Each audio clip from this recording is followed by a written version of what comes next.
Hi friends, എല്ലാവർക്കും സ്മിതാസ് cooking വേൾഡിലേക്ക് സ്വാഗതം. ഇന്ന് ഉണ്ടാക്കുന്നത് ചിക്കൻ സ്റ്റഫ്ഡ് പൊറോട്ടയാണ്. ഇതിന് വേണ്ടിയിട്ട് ഞാൻ 2 ഗ്ലാസ് മൈദയാണ് എടുത്തിട്ടുള്ളത്. അതിലേക്ക് ഒരു 1/4 ഗ്ലാസ് ഗോതമ്പ് പൊടി കൂടി ചേർക്കുന്നുണ്ട്. ഒരു മുട്ട കൂടി ചേർക്കാം.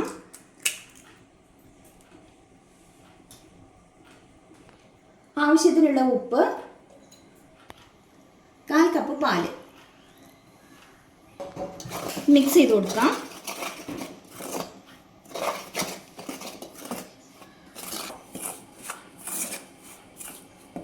ഇനി നമുക്കിത് കൈ കൊണ്ട് തന്നെ കുഴച്ചെടുക്കാം. ചപ്പാത്തി മാവിനൊക്കെ കുഴക്കില്ലേ, അതുപോലെ കുഴച്ചെടുക്കാം. കുറച്ച് വെള്ളം ചേർത്തിട്ട് കുഴക്കാം. മാവെല്ലാം പാകത്തിന് കുഴച്ചാണ് എടുത്തിട്ടുള്ളത്. അതിൽ ഇതുപോലെ കുഴച്ചെടുക്കണം. ഒരു പാനിലേക്ക് കുറച്ച് വെളിച്ചെണ്ണ ഒഴിച്ചു കൊടുക്കാം.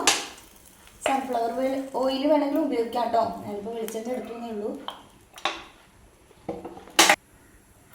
വലിയൊരു സവാള ചെറുതാക്കി എടുത്തതായിരുന്നു ചേർത്ത് കൊടുക്കാം.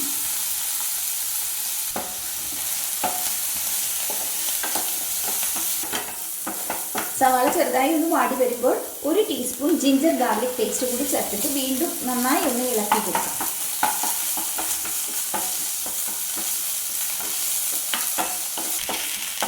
ഫ്ലെയിം നന്നായി കുറച്ച് വെച്ചതിന് ശേഷം നമുക്ക് പൊടികളെല്ലാം ചേർത്ത് കൊടുക്കാം. ഒരു 1/4 ടീസ്പൂൺ മഞ്ഞൾപ്പൊടി, 1 ടീസ്പൂൺ കുരുമുളക് പൊടി, 1/4 teaspoon garam masala, 1 table spoon tomato sauce. ഇതിലേക്ക് ചിക്കൻ മിക്സ് ചെയ്ത് വെച്ചിരുന്ന ചിക്കൻ ആയിരുന്നു ചേർത്തിട്ട് നന്നായിട്ട് ഒന്നുകൂടി ഒന്ന് ഇളക്കി കൊടുക്കാം. ആവശ്യത്തിനുള്ള ഉപ്പ് കൂടി ചേർത്ത് കൊടുക്കാം. ലോ ഫ്ലെയിമിൽ വെച്ചിട്ട് ഇങ്ങനെ ഇളക്കി കൊടുത്ത് ചിക്കൻ നന്നായിട്ട് വേവിച്ചെടുക്കാം. പെട്ടെന്ന് തന്നെ വെന്ത് കിട്ടും കേട്ടോ. ചിക്കനെല്ലാം പാകത്തിന് വെന്താണ് ഇരിക്കുന്നത്. ഇതിലേക്ക് വലിയ ഒരു ഉരുളക്കിഴങ്ങ് പുഴുങ്ങി പൊടിച്ച് വെച്ചിരുന്നു, അതും കൂടി അടയാം. എന്നിട്ട് വീണ്ടും നന്നായിട്ട് ഇളക്കി ഒഴിപ്പിച്ചെടുക്കാം. കുറച്ച് മല്ലിയില അരിഞ്ഞത് കൂടി ചേർക്കാം. ചാനൽ ആദ്യമായിട്ടാണ് കാണുന്നത്, സബ്സ്ക്രൈബ് ചെയ്യാൻ മറക്കരുത്. നന്നായിട്ട് ഇളക്കി ഒഴിച്ചെടുക്കാം. ഈ സമയത്ത് ഉപ്പുണ്ടോ നോക്കിക്കോളൂ കേട്ടോ. ഉപ്പില്ലെങ്കിൽ കുറച്ചും കൂടി ചേർത്ത് കൊടുക്കാം. ഫില്ലിങ് ഇവിടെ റെഡി ആയിട്ടുണ്ട്. ഇതിൽ കുറച്ച് ഉപ്പിൻ്റെ കുറവുണ്ടായിരുന്നു, ഞാൻ കുറച്ചും കൂടി ഉപ്പ് ചേർത്ത് കൊടുത്തിട്ടുണ്ട്. അപ്പോൾ ഫ്ലെയിം ഓഫ് ചെയ്യാം. എന്നിട്ട് വേറൊരു പാത്രത്തിലേക്ക് മാറ്റി വയ്ക്കാം. നേരത്തെ നമ്മൾ റെഡിയാക്കി വെച്ചിരിക്കുന്ന മാവ് കുറച്ചായി എടുത്തിട്ട് ഒന്ന് ഉരുട്ടിയെടുക്കാം. ആദ്യം കുറച്ച് പൊടി ഇട്ട് കൊടുത്തിട്ട് പരത്തിയെടുക്കാം.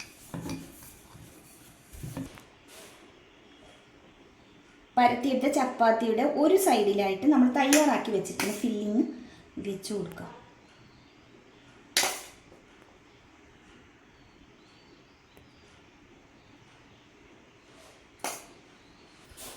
ഇനി ഈ സൈഡ് ഇങ്ങോട്ട് മടക്കി കൊടുക്കാം. എന്നിട്ട് ഇവിടെ ഇങ്ങനെ ഒന്ന് ഒട്ടിച്ചു കൊടുക്കാം.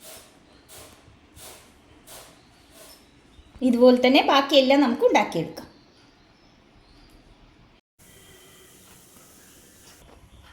ഓരോന്നായിട്ട് ചൂടായ തവയിൽ വെച്ചിട്ട് ചുട്ടെടുക്കാം.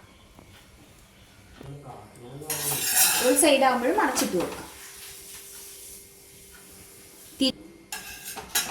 തിരിച്ചു മറിച്ചിട്ടിട്ട് വേവിച്ചെടുക്കാം. ഇതിവിടെ റെഡി ആയിട്ടുണ്ട്. വേറെ പാത്രത്തിലേക്ക് മാറ്റാം. അപ്പോൾ എല്ലാം നല്ല പെർഫെക്റ്റ് ആയിട്ട് തന്നെ കിട്ടിയിട്ടുണ്ട് കേട്ടോ. എന്തായാലും ട്രൈ ചെയ്ത് നോക്കൂ. വീഡിയോ ഇഷ്ടമായാലും ലൈക്ക് ചെയ്യാനും ഷെയർ ചെയ്യാനും കമൻറ്റ് ചെയ്യാനും ഒന്നും മറക്കരുത്. Thank you.